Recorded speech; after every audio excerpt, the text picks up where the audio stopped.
자, 우리 하나님 말씀은 시편 137편이 되겠습니다.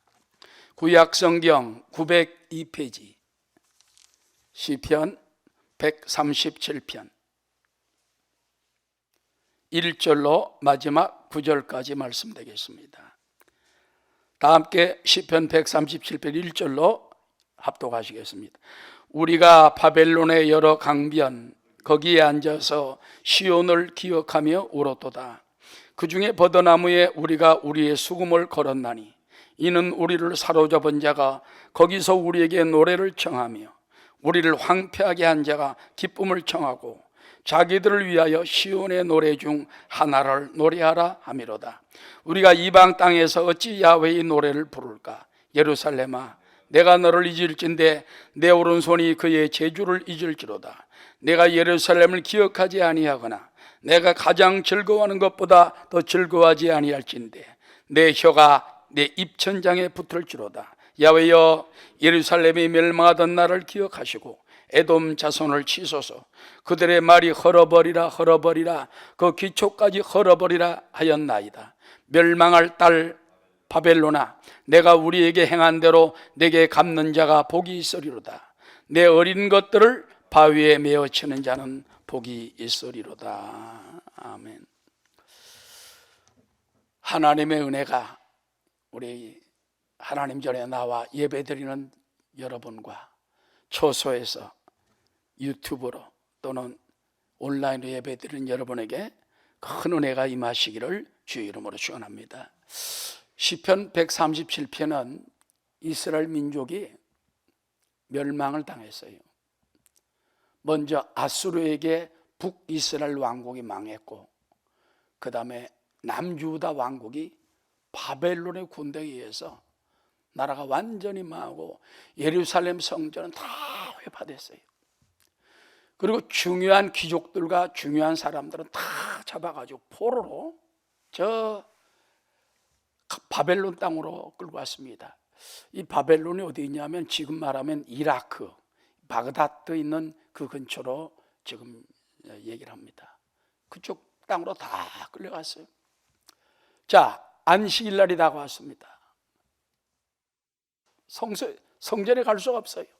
성전이 없습니다. 어디에 있습니까? 그들은 강변가에, 여러 강변가에, 바벨론 강변가에 나와 있는 거예요. 그래서 탄식을 하며 울며, 그전에는 그 수금을 가지고 하나님을 찬양하며 기뻐하며 막 올라가고 감사하고 막 그런 때인데 그럴 수가 없습니다.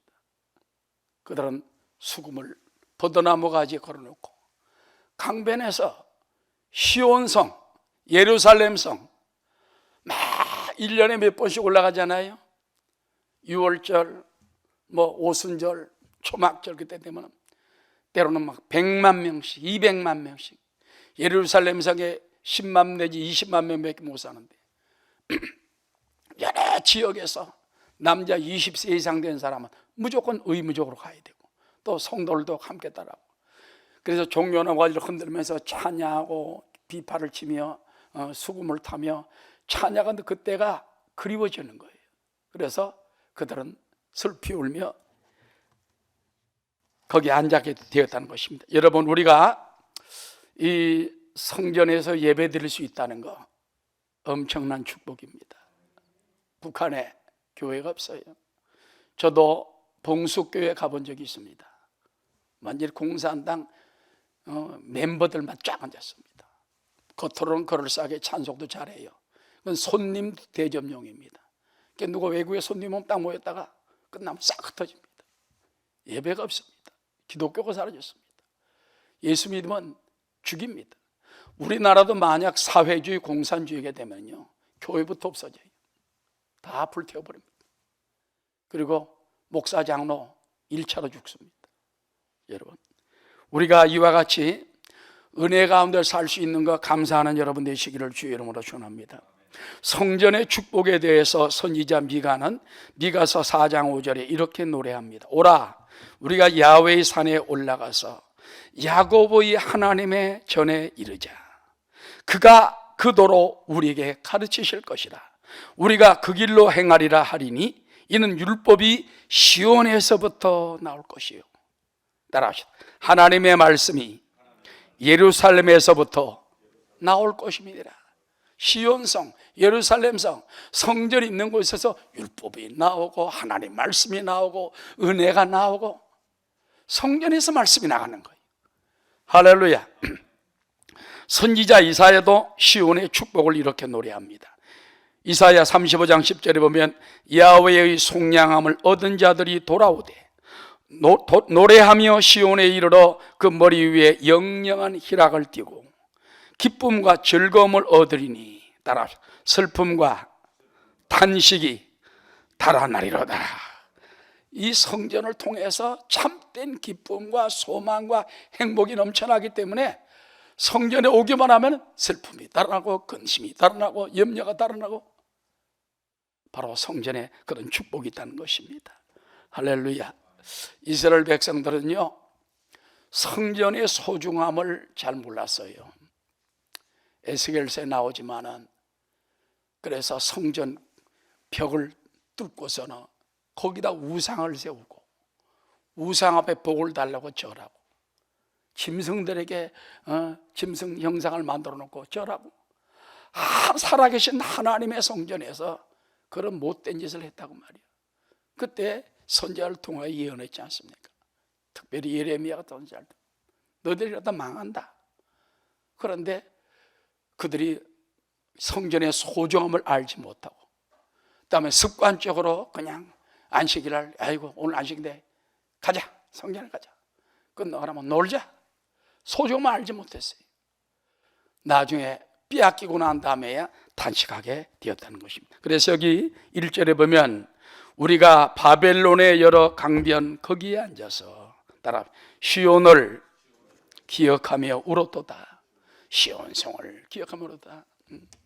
이 시편 137편은요 바벨론 강가라는 그 유명한 보니엠이 그 노래를 하는 거지요. 바벨론 강가에 우리는 주저앉아 슬피 울었네. 시온을 기억하며 슬피 울었네. 그런 노래가 세계적인 노래가 있는 것입니다. 여러분 지금 성전에 오고 싶어도 못 오는 성도들이 있습니다. 그동안 하나님의 성전을 소중하게 생각하지 못했던 것을 깨닫고 회개하고 이번 기회를 통하여 하나님의 성전이 얼마나 소중하며 하나님 앞에 드려진 예배가 얼마나 큰 축복이 있는가 깨닫는 여러분 되시기를 주의 이름으로 축원합니다.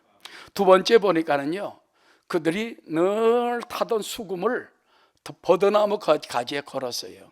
왜 그런지 압니까? 이유가 있습니다. 2절에 보니까는 그 중에 버드나무에 우리가 우리의 수금을 걸었나니 수금은 하프입니다.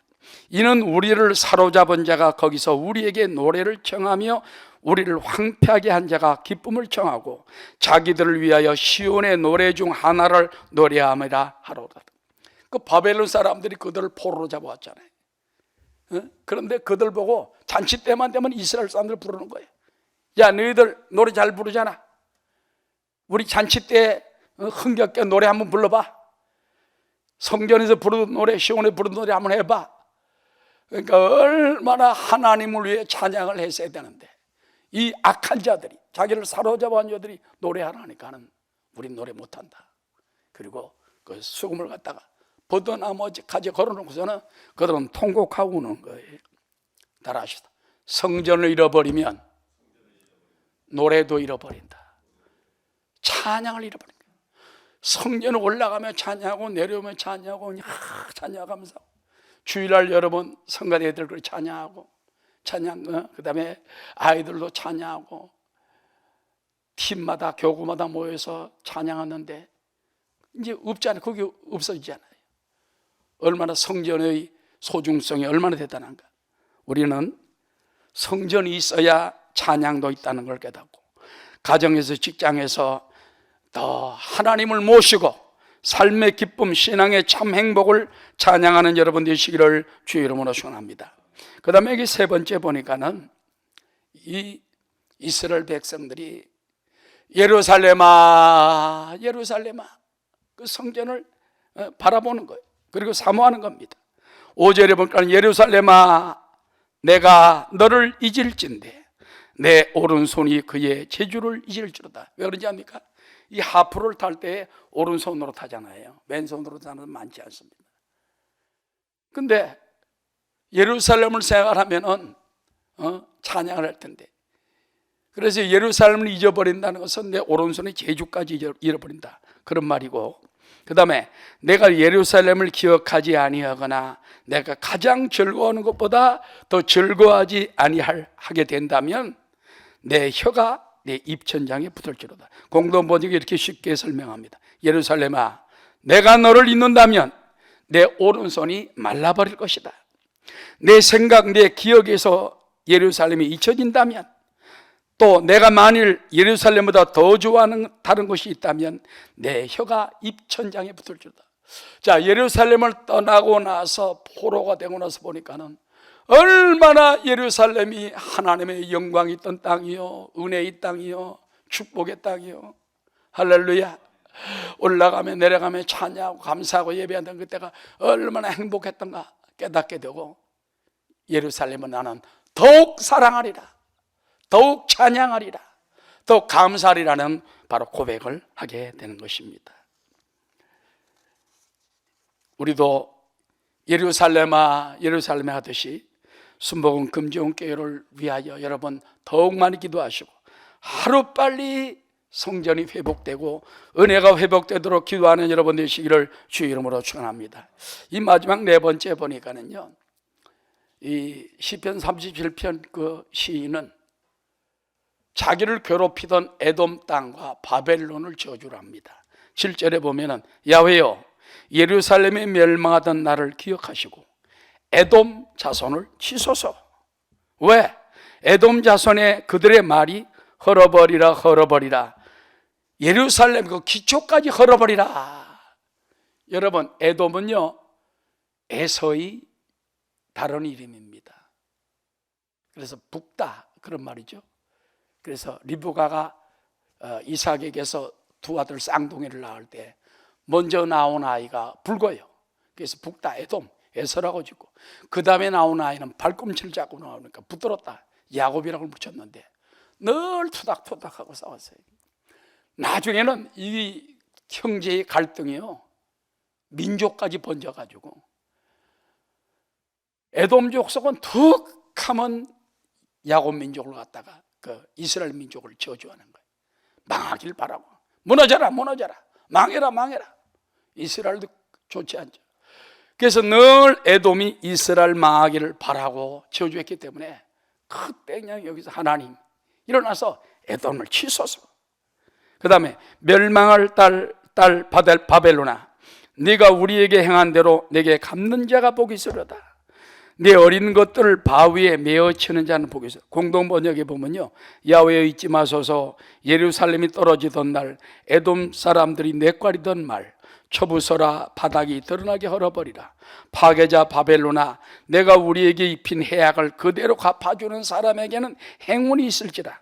내 어린 것들을, 아기들을 잡아다가 바위에 메어치는 사람에게는 행운이 있을지라. 시편에 보면요, 그냥 어떤 때는 다윗도 그러지만은 막 저주를 퍼부을 때가 있어요.